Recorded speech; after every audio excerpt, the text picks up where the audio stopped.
So we got a quick update with the story I did a video on yesterday with a guy called the police on the man who was waiting on his friend. He didn't want to believe he was waiting on his friend, but he released a statement yesterday, July 9th, on medium.com. And I'm not going to read the whole thing, but I would want to highlight one part, okay? Well, a couple parts. Uh, he said that he confronts people who don't scan in or whatever you want to, who basically tailgate into the building. He said he confronts all people, doesn't matter what color they are. Um, but also, uh, he said, here's where the complexity begins. I was coming into this situation with my unique history. Now, here's his unique history.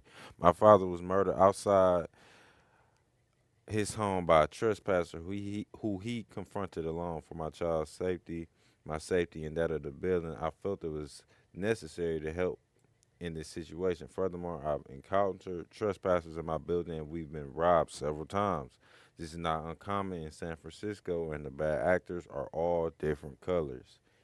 I now realize that uh, Wesley was reacting based on his unique history as well. Unfortunately, there is terrible pattern of people calling authorities regarding people of color, blah, blah, blah, blah, blah. Right? So, with your unique history, your father was murdered outside his home by a trespasser who he confronted alone. He then goes on to say, for my child's safety, my safety, and that of the building, I felt it was necessary to get help in this situation.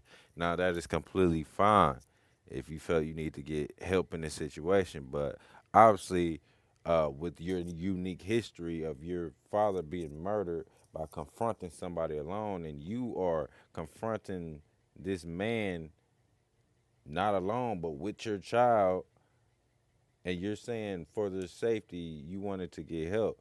Like I said, that's fine, but obviously with your history you would think that you would, just simply call the police, wait for them to show up, and let them know what it was. Because obviously before the camera came on, everything that man said to you was no different from what he said off camera, right? I'm pretty sure he told you that he was waiting on his friend, yada yada yada, right? But y'all think somebody owe y'all their life story, so you probably expected him to, bow down to questions that he didn't have to answer.